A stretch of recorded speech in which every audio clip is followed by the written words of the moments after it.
Queria conversar um pouco com vocês sobre as ferramentas que eu realmente uso de inteligência artificial. Bom dia, prestes a entrar aqui no trabalho. Sim, home office. Por enquanto eu ainda estou assim. Todo dia a gente vem vendo quais são as novidades do mercado, eu acho que tá meio que atualizado com isso. Muito importante, eu sempre posto as dicas no meu LinkedIn, mas no dia a dia a gente não dá conta, não tem horas suficientes para usar tudo. Então eu queria compartilhar com vocês quais são as ferramentas que eu realmente utilizo no meu dia a dia de inteligência artificial, que amanhã podem ser outras, já usei diferentes, enfim. Isso aí é bem de acordo com os vídeos que eu vejo, do que eu acho que é relevante para minha situação no momento atual. Primeira ferramenta, ChatGPT. A OpenAI já lançou vários modelos e como eu pago Plus, eu tenho acesso à maioria deles via web e via aplicativo, e eu tenho usado o ChatGPT muito para fazer conteúdos, para fazer conversas, para conversar com o ChatGPT, para pedir dicas, para pedir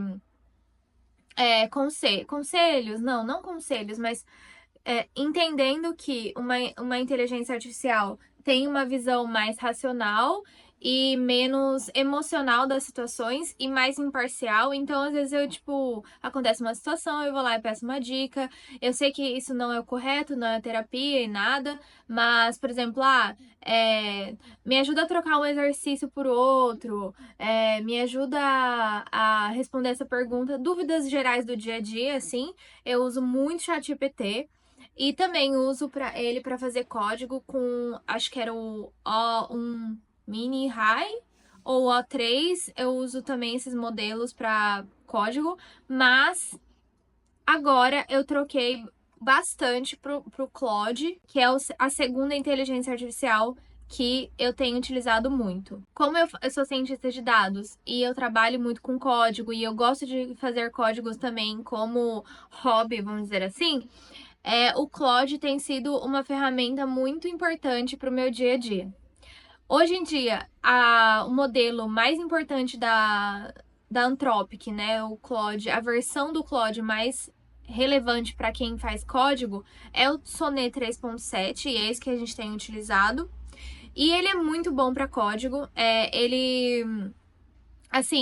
Sinceramente, eu tenho usado bastante para, por exemplo, fazer docstring de ferramenta, né, de código. É claro que a gente tem que tomar cuidado com o input para não ter dados sensíveis nem nada, mas o código é muito a lógica lá robusta, não tem informação sensível. A informação está nos dados que a gente lê, que isso a gente não importa pro código. É mais a lógica mesmo. E eu coloco assim um simples prompt de cria um docstring e ele cria um docstring maravilhoso, o que facilita muito a gente fazer por request na dev e a galera aceitar. Então fica muito melhor documentado quando você usa essas ferramentas de inteligência artificial, porque a gente já fez todo o código e ainda tem que documentar. Então, por que não utilizar uma ferramenta de inteligência artificial para isso? Então, para código, para tudo que tem a ver com lógica e codificação, Claude Sonnet 3.7. A terceira inteligência artificial que eu uso, ela tem muito mais a ver com o meu trabalho. Hoje em dia, eu trabalho muito na ferramenta do Databricks, que é um framework lá sério, é uma ferramenta maravilhosa, tanto para cientistas de dados quanto para engenheiros de dados.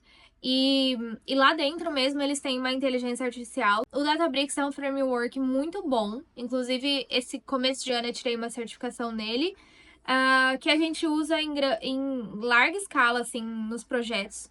E já tá tudo integrado. E ele tem os notebooks onde você pode codar em SQL, Python, R. Cada célula você pode fazer um código de linguagem diferente.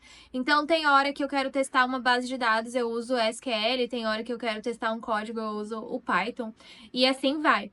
E hoje em dia ele tem um generate. Então, quando você clica num código, eu acho que o Colab também tem isso. Você clica num código, uma célula nova de código, ele tem um generate. Então, você pode escrever a sua lógica em formato de linguagem natural e ele olha o seu histórico de tabelas e consegue fazer o próximo código baseado no que você pediu. Uma coisa que eu reparei, né, utilizando isso faz um tempo, é que é muito importante que você faça bem passo a passo. Acho que para qualquer modelo, eu falei isso no vídeo anterior, é muito importante que você quebre o seu problema em pequenos steps, porque a garantia de que vai dar certo é muito, muito mais alta.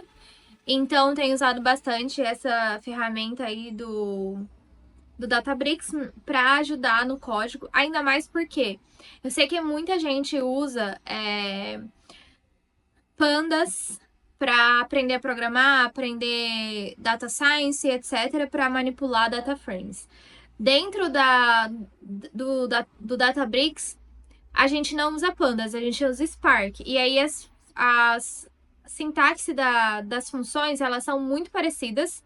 Assim, não muito parecidas, a sintaxe é diferente, mas as funcionalidades são as mesmas. Então, para ajudar dessa geração da sintaxe para as funções do Spark, é muito bom ter essa ajuda da IA para gerar isso de maneira mais produtiva e rápida. Quando eu aprendi a usar essa ferramenta, eu larguei um pouco o ChatGPT para perguntar como era a sintaxe das funções e comecei a usar só o Databricks para coisas mais simples e tem funcionado muito. Aí tem o Sora e o DALL-E, que são ferramentas da OpenAI para geração de vídeos e imagens.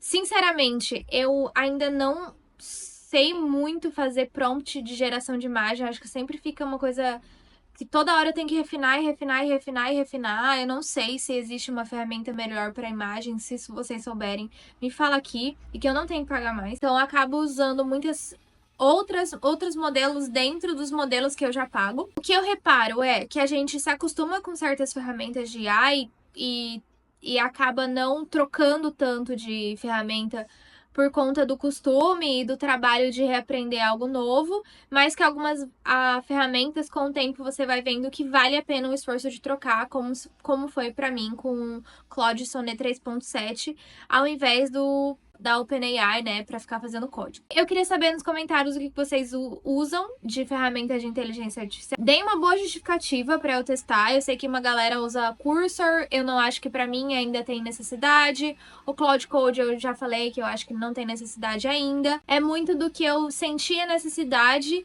de aderir pro trabalho que eu tô fazendo no momento e daí eu avalio custo-benefício de cada ferramenta. Então, coloca aqui que vocês têm usado. Já testei DeepSeek, já testei essas chinesas e tal. Mas acaba que, como eu já pago o OpenAI, já tá lá e tal. Essa troca, ela traz um desgaste mental que, no momento, eu não acho que está valendo a pena. É isso, tchau, tchau. Até o próximo Morning Talks. I don't know. You tell me.